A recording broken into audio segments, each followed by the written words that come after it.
Good evening. Welcome, everyone. This is Lauren Lefebvre with Treace Medical. We appreciate you joining us this evening for our Mastery webinar, where we're going to talk all about SpeedPlate, but really taking our SpeedPlate beyond the Lapiplasty and adductoplasty procedures in tonight's talk. We have a lot of really great case presentations, and we'll have some excellent panel discussions. If you have not joined one of our webinars before, you'll notice that upon logging in and joining, everyone is automatically placed on mute. However, we really encourage these to be interactive. So if you have any questions or comments, please type them into the question section in the panel on the right-hand side of your screen. We'll be monitoring these and asking them throughout as we go. And if there's anything that we didn't hit or we don't hit on during the webinar itself, we will leave some time at the end for some Q&A to hit on any questions or answer any additional questions that come in here. We are joined tonight by a really incredible panel with a moderator here with Dr. Nunley out of Durham, North Carolina, and then our panelists here are Dr. Abraham, Dr. Chohan, and Dr. Landon. So welcome, everyone. I'm going to turn it over to Dr. Nunley here. Please enjoy.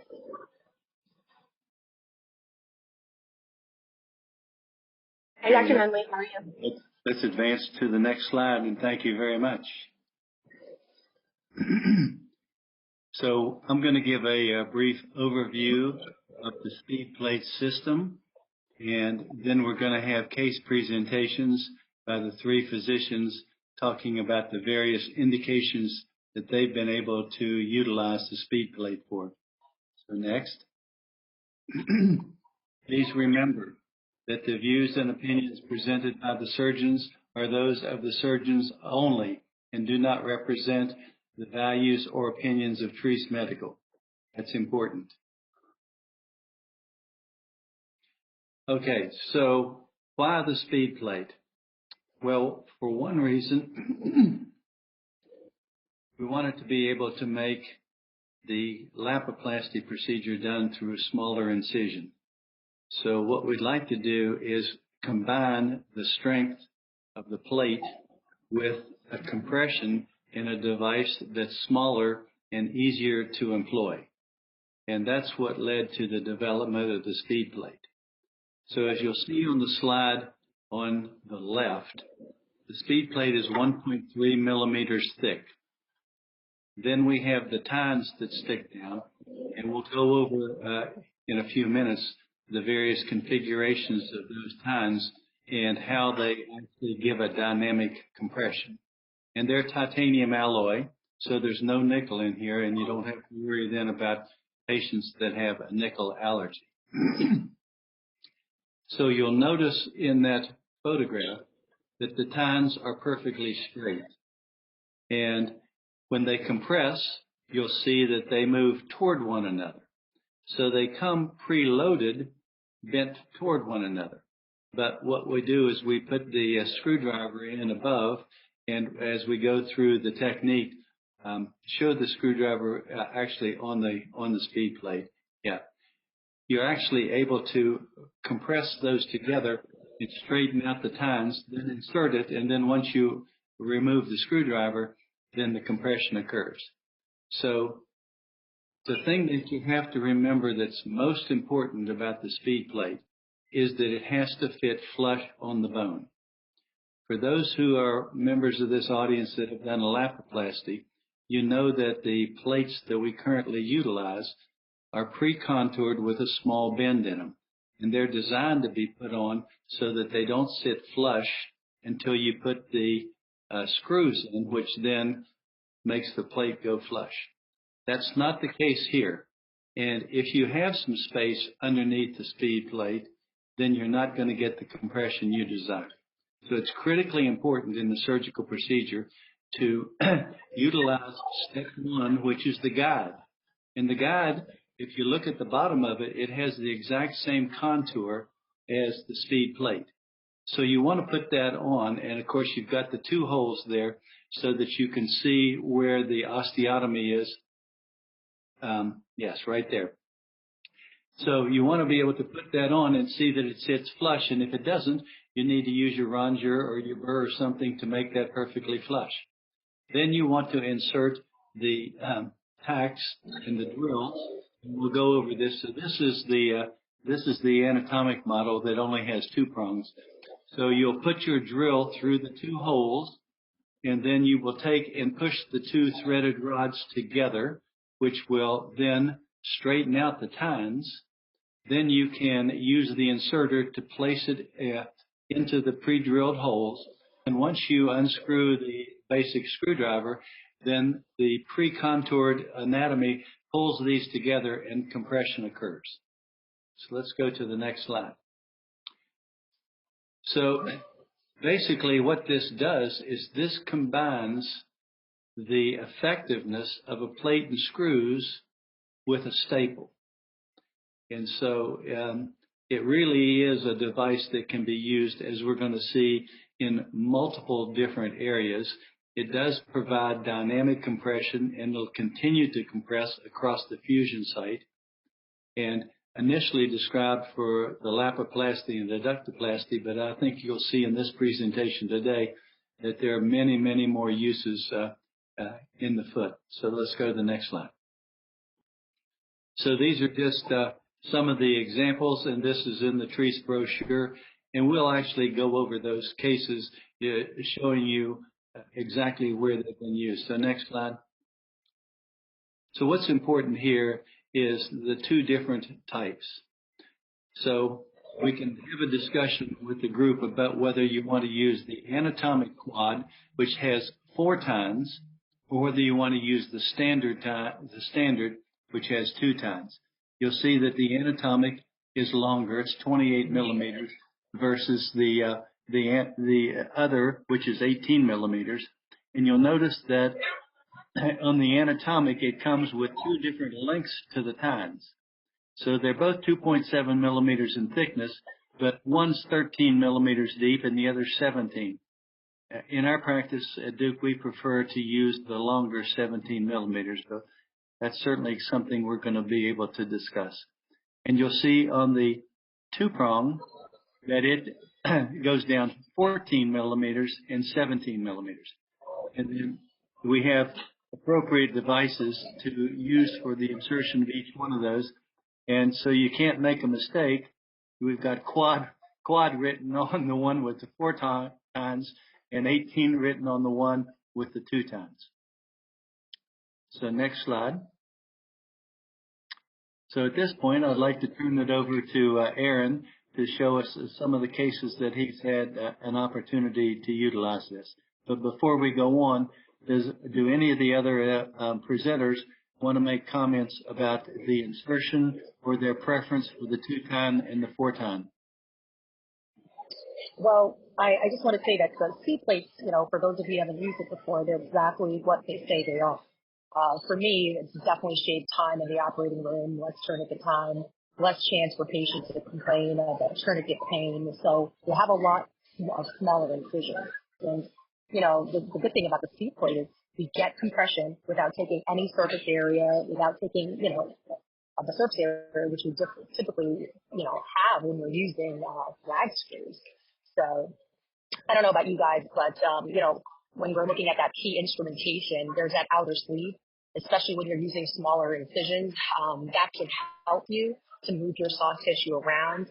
I really like the 2nd generation drill guides because they've been skeletonized.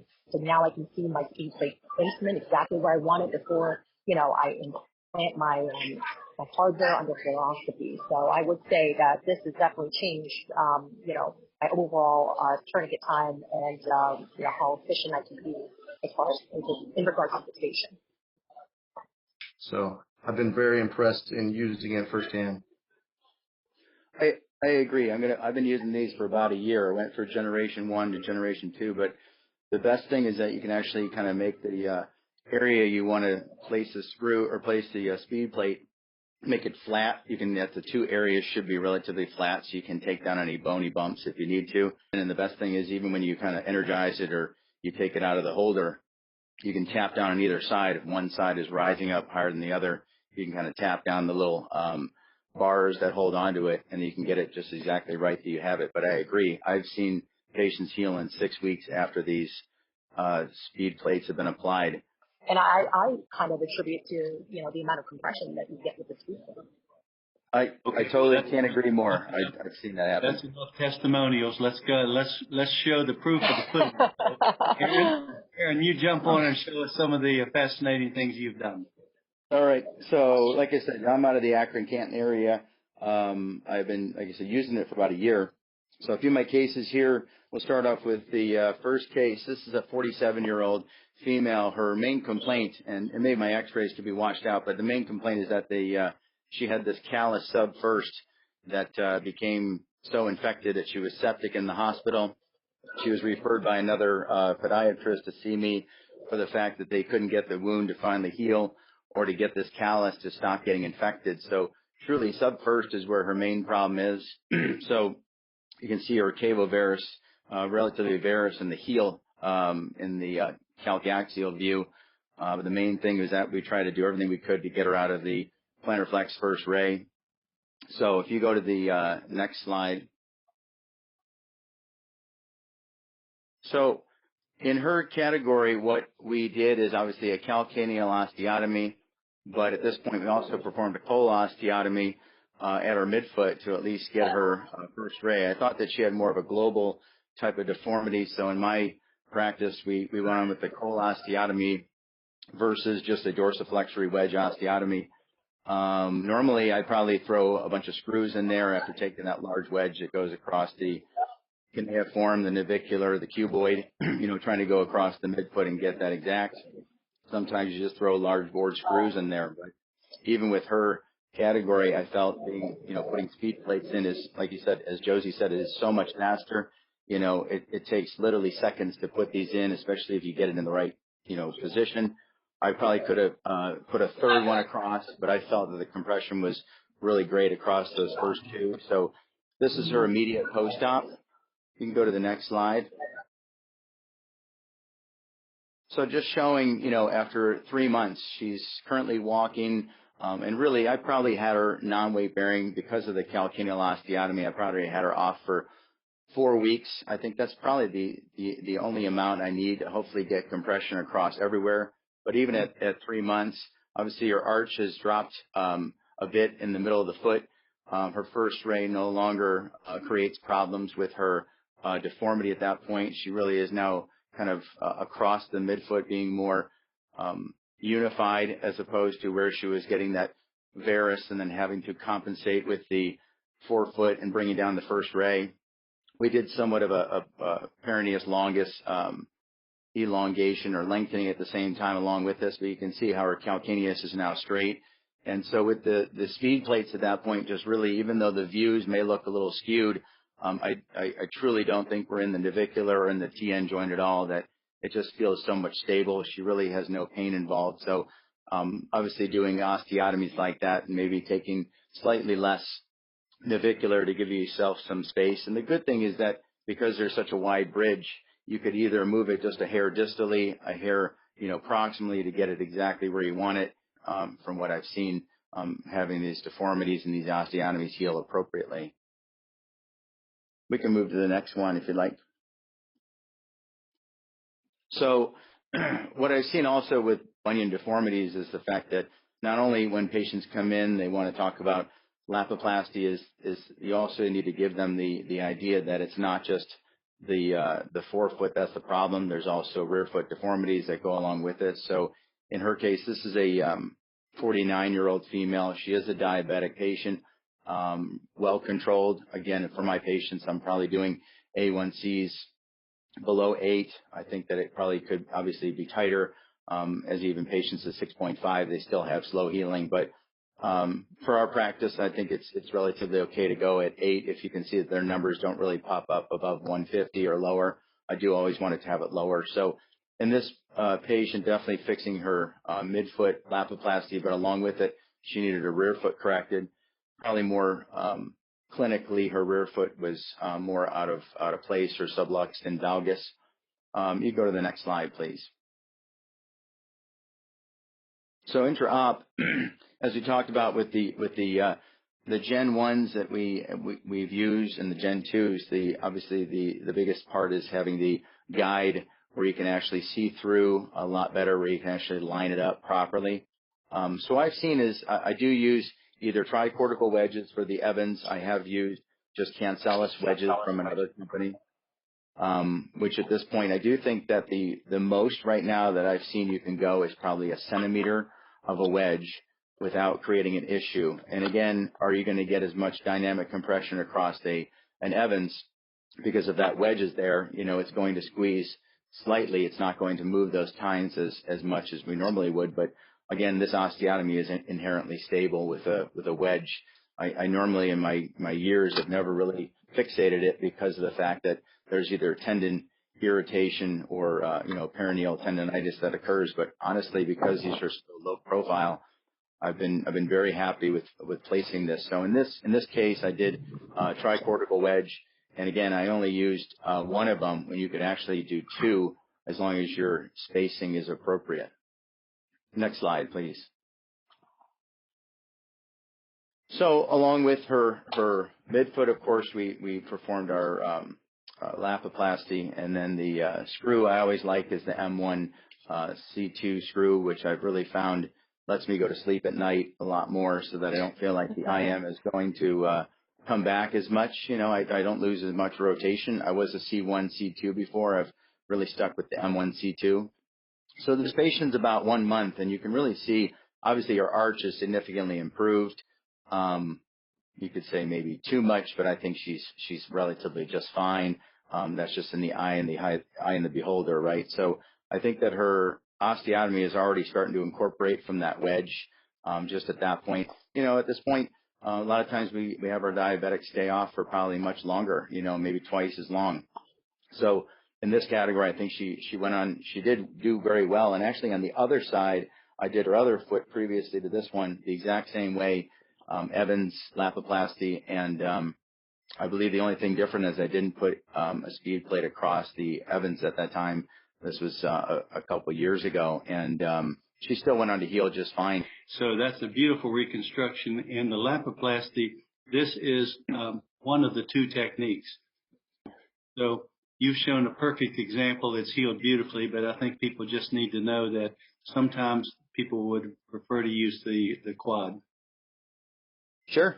Yeah, I appreciate. Yeah, my construct has been really quad and dual from what I've seen, but I've done them all when it comes to doing quad or quad, and I still check instability if there's any reason. But yeah, you're right. Most oftentimes, if it's two quads, I don't have to really throw that the lag screw. Okay, next slide. Yeah, sorry. I'm just going to go back a slide here. What was the size of the wedge here that you used? Yeah, I wish I had my op report on hand, but I think it was probably 8 millimeters. Like I said, I don't know. It was really close to a full centimeter on that one, and that's why I think that I probably went as far as we could go for that case. But I bet you that's close to either an 8 or it's a 1, and I think that's about the max that I think I could get without having to either miss the sides of the bone or just barely get it into the across the Evans. But I agree, it probably was more like an 8. Great, thank you. I'll go on to the next one. Sure. All right, so a couple of these you'll see along the slides. I think I may have to jump back and forth, Lauren, just so you know. So this patient, this is a 66-year-old female who I believe this is her, and this is her left foot. I cut out probably the laterality, but in the end, she had the right foot done 5 years ago. Very similar.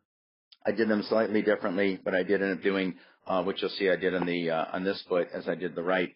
Only difference is I didn't end up doing the MPJ fusion in this case. So, but her right foot did great. I had to go back and do a calcaneal osteotomy, so I kind of switched her up on the left side in this case. So you'll see we end up doing in the next phase.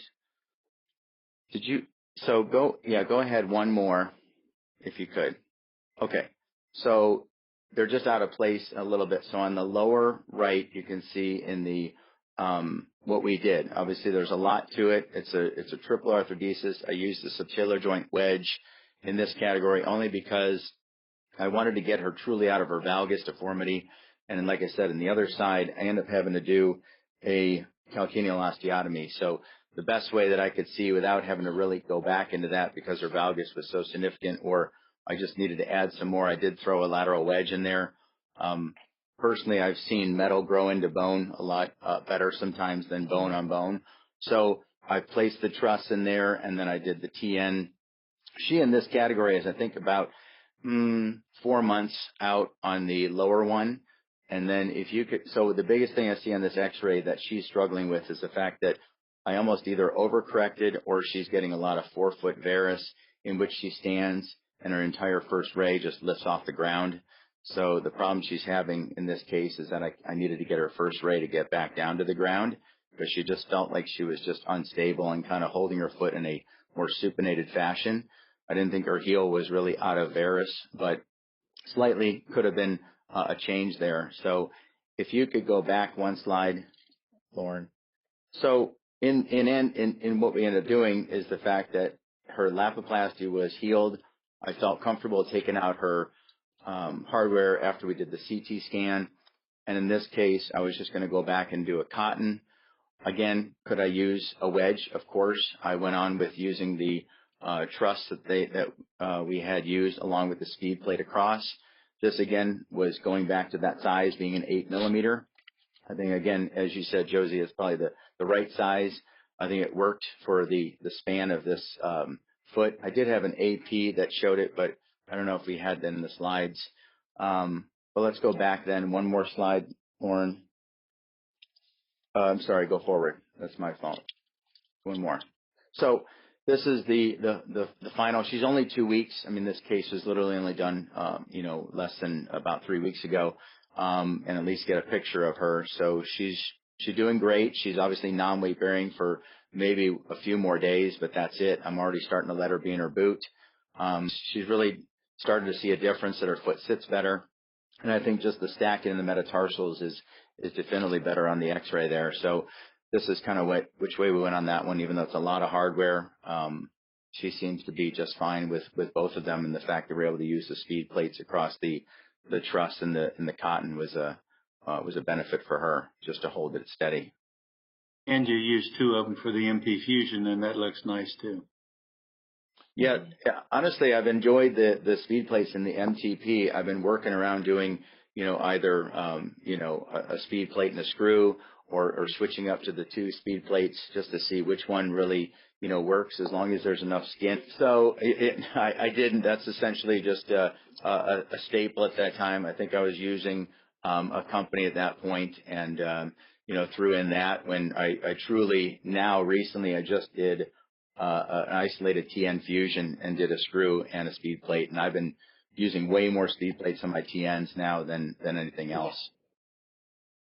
We did get one question that came in for you, and it was a question from a surgeon asking, for the Evans, do you feel comfortable compressing over the tricortical graft? What are your thoughts? And, do you ever just use a non-compression positional screw? Yeah, I've never ever used a screw for my Evans. I've always had the assumption that osteotomy truly is inherently stable, but I think that throw for myself is a bit difficult from having to fire it from wherever you're throwing it, either from the cuboid or the anterior calcaneus. But the speed plate, I think, in that category, if the wedge is relatively wide, again, I don't think those tines are going to squeeze in as much. They're going to get some compression, but honestly, it's almost acting like a buttress in that side. Unless you are getting a smaller wedge, then you are going to get a little compression. But I think that you're going to want compression. I think it inherently makes it stable so that the bone graft doesn't pop out, or it actually allows then the bone to start, mending together with the graft itself. It doesn't allow for movement, that type of thing. And at least you feel good that that's not going to move out of place.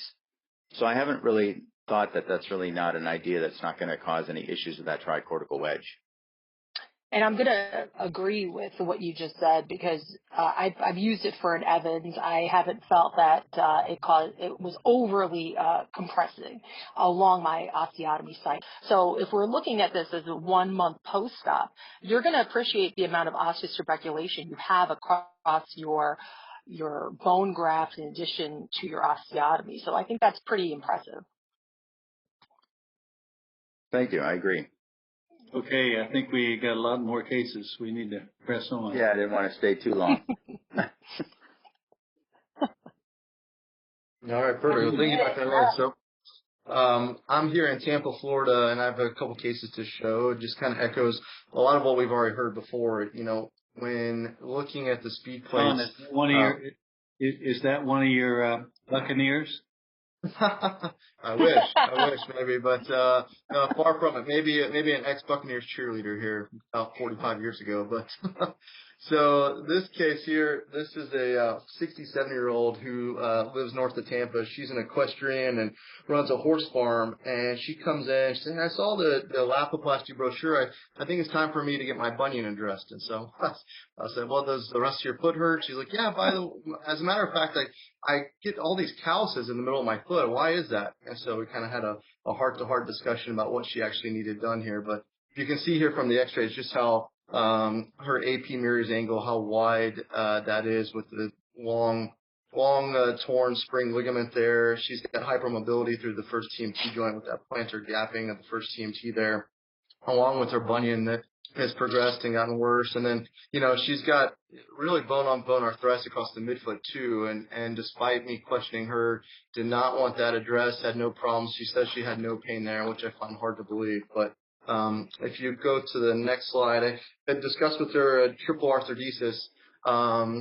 This is just kind of as an aside. This is one of the things I think I've stumbled upon with some of these Treace instruments is this tritome is really, in my opinion, the perfect cartilage removal tool. You can see that the butt of the tritome fits nicely in your palm, and if you get it started and wiggle it back and forth, it really takes the cartilage off in one swipe there and really saves time, just like the speed plates do. The other thing you'll see in here is that I've used the abductoplasty compressor distractor to really open those joints up. You get great visualization, and then you can use it to compress as well through your osteotomies, or excuse me, through your arthrodesis site. So I've been really impressed about the instrumentation and everything. You know, just echoing what we've seen with the lapoplasty is really well engineered for us to do our job efficiently and get some excellent results. So, Sean, when you put that compressor on, which is very important because it's hard to stabilize the bones when you put the speed plate on, do you leave it on or do you put pins across the joints to hold it before you put the speed plate on? It depends on what construct I'm using. So you'll see in my kind of standard triple arthrodesis construct is I use 7/0 screws for the subtalar joint, and so typically I'm taking it off and just using it only for distraction, and then I use a single 5mm screw for the talonavicular joint to obtain that compression and back that up with the speed plates. So here you can see the screws are already in, but we've got the 5mm screw across the talonavicular joint through a separate percutaneous incision through the navicular tuberosity, and then this is through a small dorsal approach that we use to prep the talonavicular joint. You can see we're positioning the implants and making sure we have enough room, and so this is kind of the really nice thing about this guide is that you can easily tell where you're putting the implants and making sure that you're crossing your joint efficiently and appropriately. So here you can see I usually start with the more lateral one and then see if I can either put it to cross the screw compressing the talonavicular joint, or a lot of times you can either put a speed plate on the medial side of that screw as well. So I haven't tried yet. You probably could get 3 of these speed plates in very easily. And then you can see here on these other pictures just fixating the calcaneocuboid joint. I think, like Aaron said, for me, I've tried all these different implants, locking plates, trying to throw a 7mm, 5mm screw across there. I think that the calcaneocuboid joint is this implant specifically is built really for this. You get a lot of compression across it. It's energized enough but you get excellent stability too. And it's fast. So by the time you've done all the work aligning the hind foot with your subtalar joint and the talonavicular joint, which is the joint that I worried more about, usually you're exhausted and you're ready just to get the case done when it comes to the calcaneocuboid joint. And this is an easier way to just fixate this through the standard approach. So, Sean, the thing that's most impressive here, go back, is the second X-ray from the left. Because many people try to use multiple screws across the navicular, and you know that's a very small bone. It's easy to break it. And the beauty of this is that you are able to put in 2 of the speed plates, and you actually miss the screw. So you can actually, like you said, really, really compress that through a difficult area. As you know, trying to put another screw from lateral, you're going to get it into the cuneiform. I mean, it's just a mess. This is perfect. It really looks great. Oh, great. Thanks. The other thing, we didn't mention is the ease of the insertion with the tacks combined with the drill. You can easily maneuver the plate and get your fluoro views to make sure that you are going to miss these screws. It's really a simple step that they've done a nice job engineering, which there's, and to my knowledge, no other implant on the market that has that. One of the nice things if you're doing a triple with the speed plates, I mean, I like to coin it like as the rainbow effect. I like to see when I'm looking at my lateral, I'll have 2 speed plates or sometimes 3, and I'm going from medial, dorsal, and then you're kind of going over the lateral aspect. So you have that nice, you could see your joint. Typically before, if I was using a plate, I wouldn't be able to see my arthrodesis site. But what I like about this is kind of call it the rainbow effect when you're doing a triple across the TN and the calcaneocuboid joint. I mean, like I said, you could see your joint, you could see your fusion site, and sometimes it's not as easy when we used to do medial column plate or even one of those. We use the cage plates that people were using in the past. So that's the one benefit of the speed plate is that we can actually see what we're doing or what we're using. Yeah, it's really nice. That's a great point. So, Doctor, if you go to the next slide. So this lady, so she came in kind of begging after her splint in 2 weeks that she did not want to cast, and she promised me she was going to be non-laboring. I told her for 6 weeks. And she comes in for her 6-week visit, and you can see this just kind of echoing what our other surgeons said. There's, excellent maintained compression across these joints. This is her 3-month standing post-op films, but you can see, in addition to the triple, we've done the micro-Lapiplasty here with that same technique that we spoke of earlier. But she's got excellent opposition of her arthrodesis site. You can see she's got minimal soft tissue swelling at this point.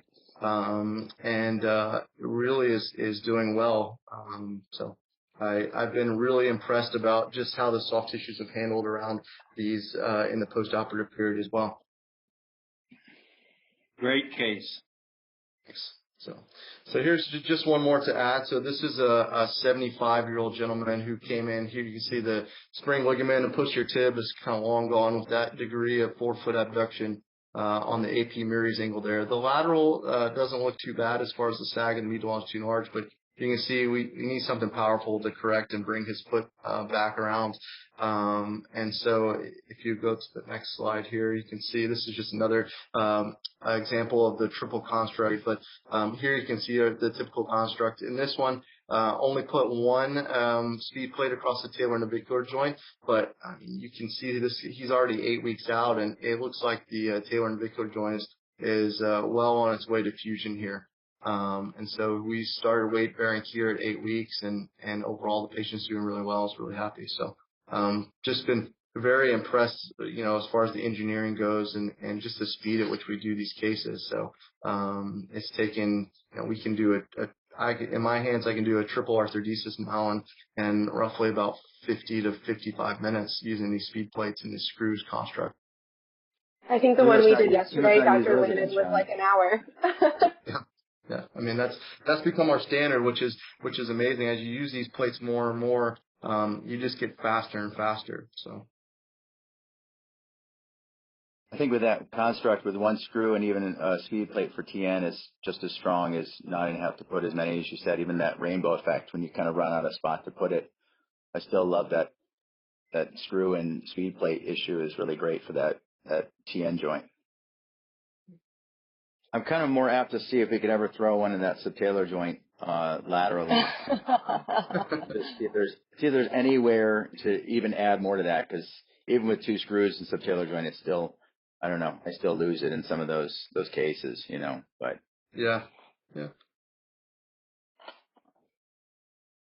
No, great case. Thanks. All right, so really good. I'm from Connecticut, and we're going to go through a few of our cases. I've been using SpeedPlate since last year. This is actually a 65-year-old female who goes to my church. She has rheumatoid arthritis, and her other foot wasn't as dislocated as far as her metatarsophalangeal joints. And typically for these patients, we do met head resections with the MPJ fusion. And you can see as I was planning this, if you look at that third metatarsal, approximately, it looks like she might have had a previous fracture a while ago.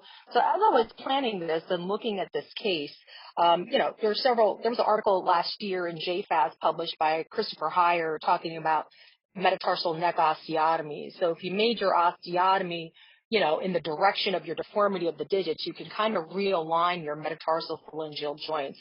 So I use the same concept. We can go to the next slide. So if you can go to the next slide. Sorry. So for her, I did use the quads on the first metatarsal phalangeal joint, and you could click on again, if we can get the other image, and one more time. I did a osteotomy along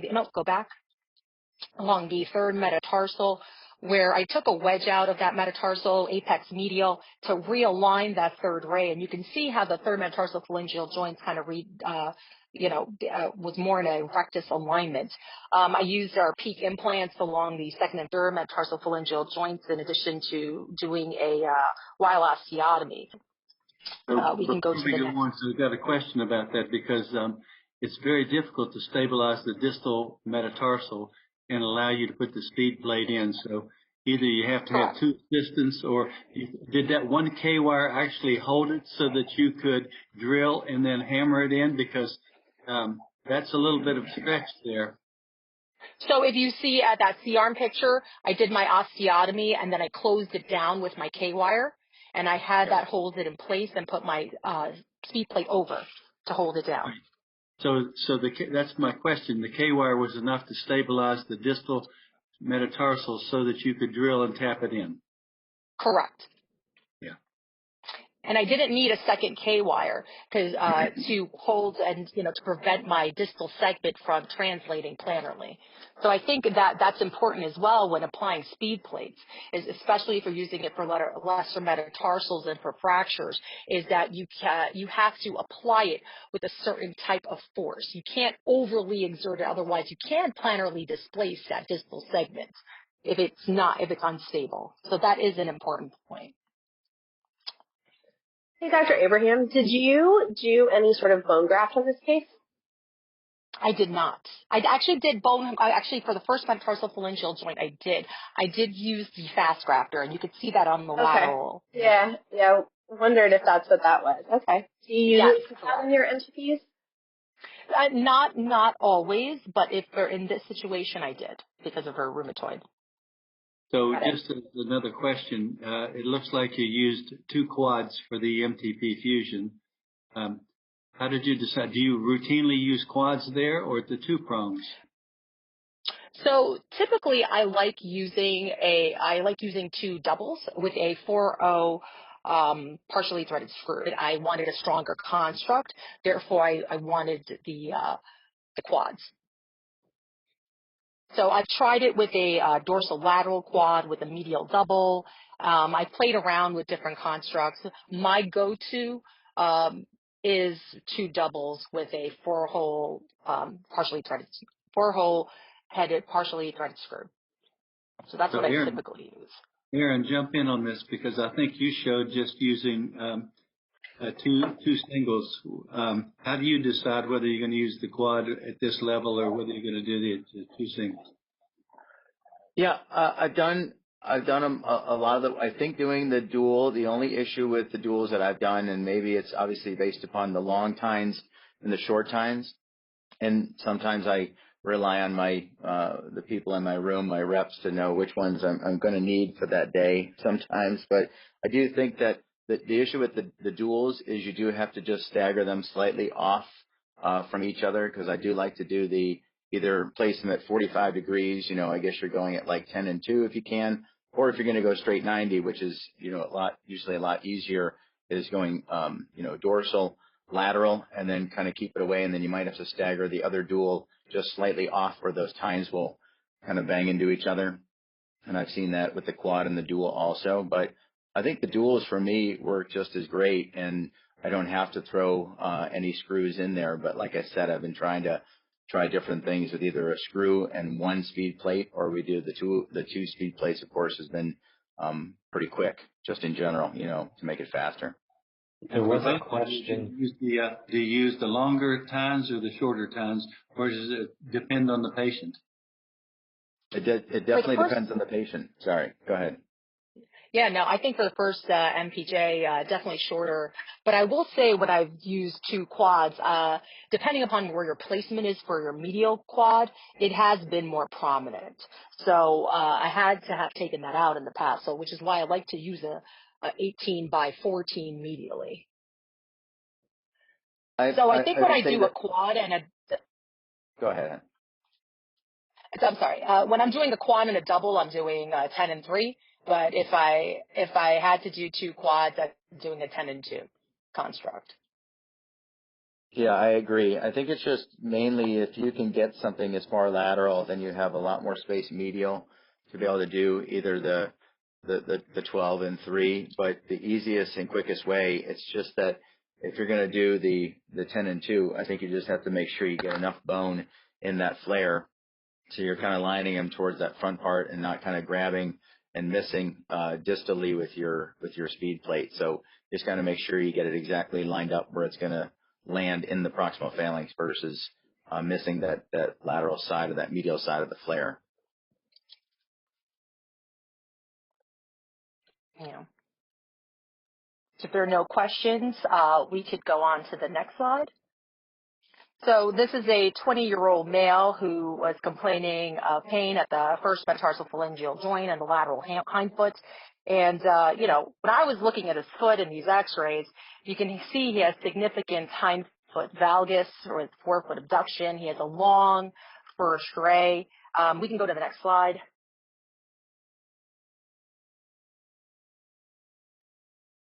Next slide. So if you look at the next slide here, we could see that he had that elevated first ray. And Aaron, you were talking about this earlier, the power that a cotton osteotomy can have to plantar flex that first ray. So, when you're looking at this, it'd be like, man, what can we do? He has significant hindfoot valgus, with some equinus. So what I did for him is, and we could go to the next slide here.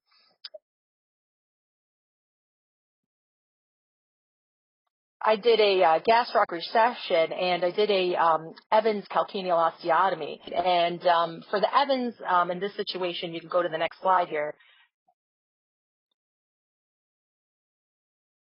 So once I did my cotton osteotomy, I felt like this was a better procedure where I didn't have to open his joint. I didn't have to violate the first metatarsophalangeal joint. And once again, I didn't have to make and extend my incision from the navicular cuneiform joint into that base of the proximal phalanx. So for me, this was a win for him because, he's 20 years old. You can look at his post-op or pre-op films. He is overweight as well. And I thought his correction for me in alignment, even in the AP and lateral views, looks pretty good. So I do a lot of minimal invasive surgery, and I thought that this was a better option in my hands.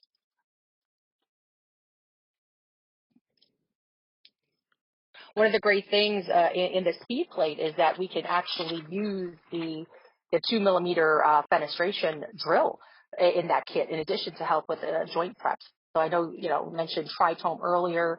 The SpeedPlate, the trays have that fenestration drill, so that actually helps with when we're doing our fusions as well. Okay, good point. Any other? So this is another case I had, a 42-year-old female who sustained a fall, and she was complaining a lot of midfoot pain. We could go on to the next slide, and you could see here that she had a calcaneocuboid coalition. 30 years prior, go back. 30 years prior, she had a ankle fracture. So you can see there's some tibial procurvatum there. Go to the next slide. In addition to having some hindfoot varus, her lateral distal tibial angle was pretty normal. I don't know if we could click on the video here, but you could see with her CT scan that she had that calcaneocuboid coalition. With 42, I don't know what your threshold is with coalitions as far as fusions. Normally, anything beyond 40, I would rather fuse and do resection or osteotomies. And we talked about this because now I'm changing, her overall alignment as far as her heel. So that could affect her subtalar joint here. It does not look arthritic. So we talked about that could be a potential having a fusion. So what I did for her is, we can go to the next slide. I did a calcaneocuboid coalition resection in addition to a Dwyer osteotomy. And here I used the first generation SpeedPlates here, and you can see that. And the difference here is, with the older generation, first generation, I had to, we have our typical incision as far as with our Dwyer osteotomy. Just had to stretch out the soft tissues a little bit more because the initial drill guides for the SpeedPlate was harder to see and visualize as far as placement. So the great thing about